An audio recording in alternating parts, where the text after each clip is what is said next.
Hello guys, ನಾನು ಮನೆ ನೀವು ನೋಡ್ತಿದ್ರು ವಿನಯ್ ಟೆಕ್ಝೋನ್ ಚಾನಲ್. ಸೊ ತುಂಬ ಜನ ಇನ್ಸ್ಟಾಗ್ರಾಮ್ನಲ್ಲಿ ತುಂಬ ಟೈಮ್ನ ಸ್ಪೆಂಡ್ ಮಾಡ್ತಾ ಇರ್ತಾರೆ. ಸೊ ರೀಲ್ಸ್ ನೋಡೋದಾಗಿರ್ಬೋದು, ಪೋಸ್ಟ್ ನೋಡೋದಾಗಿರ್ಬೋದು, ವೀಡಿಯೋಸ್ನ ನೋಡೋದಾಗಿರ್ಬೋದು.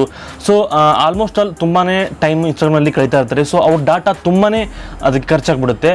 ಸೊ ಯಾವ ರೀತಿ ನಾವು ಡಾಟಾನ ಸೇವ್ ಮಾಡ್ಕೊಳ್ಳೋದು ಇನ್ಸ್ಟಾಗ್ರಾಮ್ನಲ್ಲಿ, ಅಥವಾ ಡಾಟಾ ಸೇವರ್ ಮೋಡನ್ನು ಯಾವ ರೀತಿ ಆನ್ ಮಾಡ್ಕೊಳ್ಳೋದು ಅಂತ ನಿಮಗೆ ಗೊತ್ತಿಲ್ಲ ಅಂತಂದರೆ ಸೊ ಈ ವಿಡಿಯೋದಲ್ಲಿ ತಿಳಿಸ್ಕೊಡ್ತಾ ಇದ್ದೀನಿ. ಆ್ಯಂಡ್ ವಿಡಿಯೋನ ಶುರು ಮಾಡೋಕ್ಕಿಂತ ಮುಂಚೆ ನೀವೇನಾದರೂ ನಮ್ಮ ಚಾನಲ್ಗೆ ಹೊಸಬರಾಗಿದ್ದರೆ ಅಥವಾ ನೀವು ನಮ್ಮ ಚಾನಲ್ಗೆ ಸಬ್ಸ್ಕ್ರೈಬ್ ಮಾಡ್ಕೊಳ್ಳಿ ಅಂತಂದ್ರೆ ಹೋಗಿ ಸಬ್ಸ್ಕ್ರೈಬ್ ಮಾಡ್ಕೊಳ್ಳಿ, ಹಾಗೂ ಪಕ್ಕದಲ್ಲಿ ಕಾಣ್ತಿರೋ ಬೆಲ್ ಐಕನ್ ಕ್ಲಿಕ್ ಮಾಡಿ ಅಂತ ಹೇಳ್ತಾ ಬನ್ನಿ ಇವತ್ತಿನ ವಿಡಿಯೋನ ಶುರು ಮಾಡೋಣ.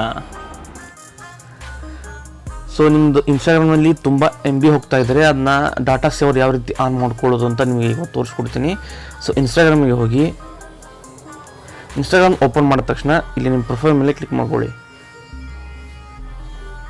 ಸೊ ಪ್ರೊಫೈಲ್ ಓಪನ್ ಆದ ತಕ್ಷಣ ಇಲ್ಲಿ 3 ಡಾಟ್ ಲೈನ್ ಇದೆ ನೋಡಿ. ಸೊ ಅದ್ರ ಮೇಲೆ ಕ್ಲಿಕ್ ಮಾಡ್ಕೊಳ್ಳಿ. ಆಮೇಲೆ ಇಲ್ಲಿ ಸೆಟ್ಟಿಂಗ್ಸ್ ಇದೆ ನೋಡಿ. ಸೊ ಸೆಟ್ಟಿಂಗ್ಸ್ ಮೇಲೆ ಕ್ಲಿಕ್ ಮಾಡಿಕೊಂಡು ಸೊ ಕೆಳಗಡೆ ಸ್ಕ್ರೋಲ್ ಡೌನ್ ಮಾಡಿದ ತಕ್ಷಣ ಇಲ್ಲಿ ಅಕೌಂಟ್ ಅಂತ ಇದೆ ನೋಡಿ.